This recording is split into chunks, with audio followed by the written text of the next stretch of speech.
This is a big development coming in at the moment, a big story that we're breaking on the Blueprint exclusive.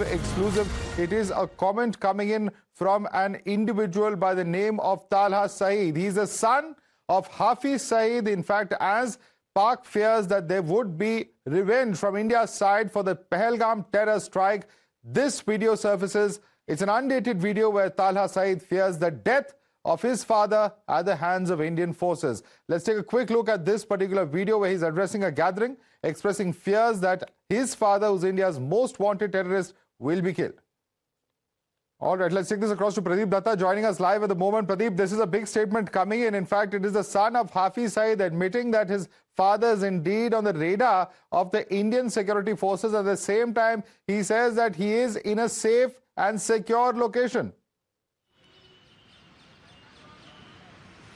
Yes, Madhav, there are three things. One is that how Pakistan is trying to mainstream terror organization Lashkar-e-Toiba, allowing them to address rally in the heart of Lahore. And they are trying to project them as if they are some social activist or social organization working as a peace messiah. And this man, Talha Saeed, if we talk about, he's also a designated terrorist by Ministry of Home Affairs, and his number is at the 32 in the list of 57 that has already been shared with different authorities. So if we talk about Talha Saeed, he's the son of Hafiz Saeed, 49-year-old, and he has got hands soaked in blood. The man who has got hands soaked in blood, one, he's trying to play the victim card, and he's speaking for whom? Another person who is involved in so many killings in Jammu and Kashmir and different parts of the world, Hafiz Saeed. He's the man who has been masterminded 26/11 attack in which 166 people died. And what is important is that you rightly said, you pointed out rightly, he said, my father is Mahfouz. That means how Pakistan, because on one hand, Pakistan also plays a victim card. And see, they are saying that we are the victim of terror. And on the other hand, they are the one who are trying to ensure safety and security of terrorists like Hafiz Saeed.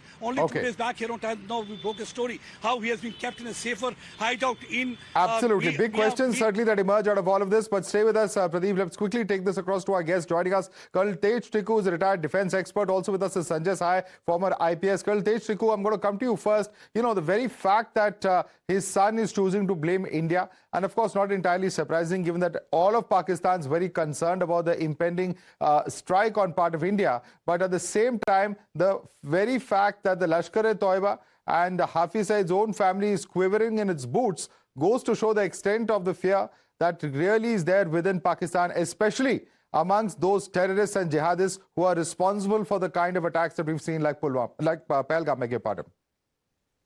I don't think there is anything surprising in this. I mean, Sayyid Talha himself is one of the 10 people who is on our radar, and his father heads that list. The point is this, that time has now come for people like Hafiz Saeed to be sent to hell for whatever they have been doing in the last so many years. After all, Mumbai attack took place in 2008, and we are almost 17, 18 years behind that schedule of how he should have been and when he should have been eliminated. I hope we know that he is undergoing a sentence of 36 years of jail, and yet he has never been in a jail. Whichever house he occupies, the Pakistan government declares it as a sub-jail and provides him all kinds of facilities. He keeps moving from one point to another to another. Recently, you must have heard when he was traveling on a motorcycle and he was meeting the Mangla Corps commander, and he was attacked by the Agyat people, unknown people, and he, I believe, survived, though some reports said that he is already dead. But he seems to have surprised, and his the driver of the motorcycle who was driving, he died. So I think time has come that it has gone into their head straight away that now his time is up. Right. And he will be held accountable for all the kinds of blood that in India. And well, his time should have certainly been up a long time ago. Since 2008, India gave dossier after dossier of the role of this individual Hafiz Saeed, but Pakistan refused to act. And that's why, in fact, they are under tremendous amount of pressure now to act on individuals such as this. And Sanjay Sahay, you know, when you have, international leaders, even today, Malaysia supports Pakistan's demand for an investigation. They should take a look at this individual. What has happened as far as that investigation is concerned? The man responsible, the butcher of 26/11, still pretty much is a free man. He's just placed under symbolic house arrest wherever he is. And his son is telling us the same. The fact that he is Mahfouz, the fact that he is safe and secure in Pakistan just goes to show the extent of protection that the deep state is providing him. Pakistan has normalized terror. There is absolutely no doubt about it, and it is a matter of the state policy. Tahur Rana coming back to India on extradition, I think that might also be one of the reasons for which Pahalgam has happened, just to obfuscate the whole thing of the movement which we were gaining as part of a battle against terror. Though this video is undated, I presume that this has happened after the Pahalgam attack. There's a huge amount of cyber war which is also going on, and Pakistan is trying its level best to create a smoke screen where the people outside are not able to make out as to what role they have played and what is the role of India. So broadly, this is where we stand. And with every passing day, I think there is some indication towards the preparation which we are making. Even the Firozpur Cant last night, we were having some sort of a preparatory drill. So this has certainly reached Pakistan, there is no doubt about it. And every single minute, every single hour, they have been following whatever has been happening in India. And this particular video footage gives us the extreme amount of clarity that there is an imminent fear that something will happen which has not happened since the days, or it has never happened, but for the surgical strike which happened after the last attack. So this is broadly where we are. So first and foremost, that Pakistan has normalized terror. It is a matter of state policy.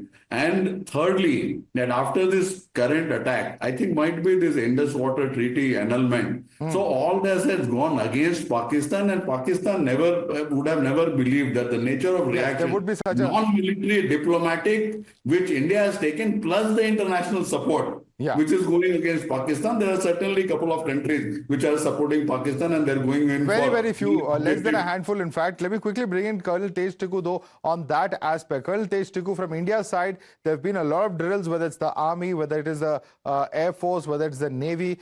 We've seen huge amount of movement as far as our own artillery is concerned, as well as far as the LOC and the border is concerned. Many are saying that all of this is what is leading to, and of course, India's own response as far as Baghliyar and other aspects of the water sharing, which have clearly spooked Pakistan. The big question is what happens ultimately to all of these individuals, and given the kind of statements and positions that Pakistan itself has been, using to try and distance from this, calling it a false flag operation, etc., just goes to show that armed with the cyber attacks that they've been attempting, that clearly they would be nowhere when it comes to a conventional warfare if India chooses to engage in that manner. You see, the point is like this. I think the government of India, the policy that it is following is absolutely suitable for the kind of enemy that we are dealing with.